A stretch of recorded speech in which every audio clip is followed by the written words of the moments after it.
How, my co-mates and brothers in exile, hath not old custom made this life more sweet than that of painted pomp? Are not these woods more free from peril than the envious court?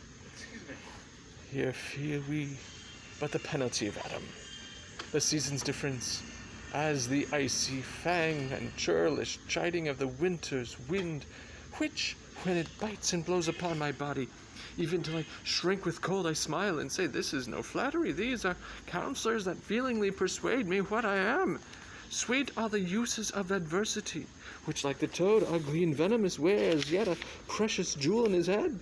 And this our life exempt from public haunt finds tongues in trees, books in the running brooks, sermons in stones, and good in everything. I would not change it. Happy is your grace that can translate the stubbornness of fortune into so quiet and so sweet a style. Come, shall we go and kill us venison?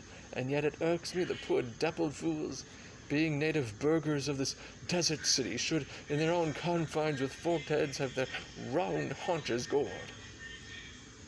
Indeed, my lord, the melancholy Jacques grieves at that, and in that kind swears you do more usurp than doth your brother that hath banished you.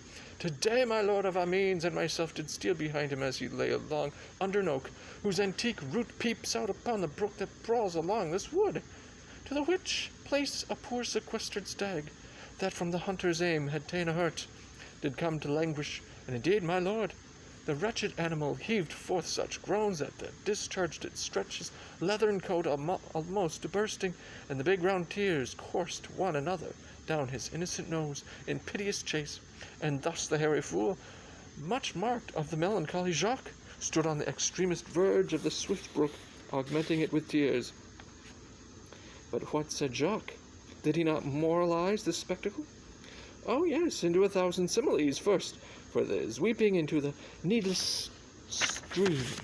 Poor dear, quoth he, thou makest his testament as worldlings do, giving the sum of more to that which had too much, than being alone left in abandon of his velvet friends. 'Tis right, quoth he, thus misery doth part the flux of company, anon a careless herd, full of the pasture, jumps along by him, and never stays to greet him. Ay, quoth the Jacques, sweep on, you fat and greasy citizens.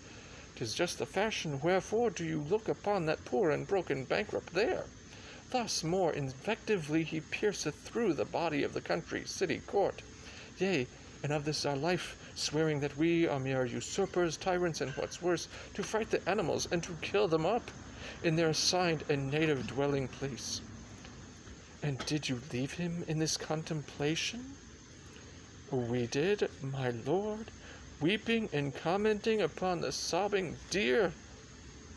Show me the place. I love to cope him in these sullen fits, for then he's full of matter. I'll bring you to him straight.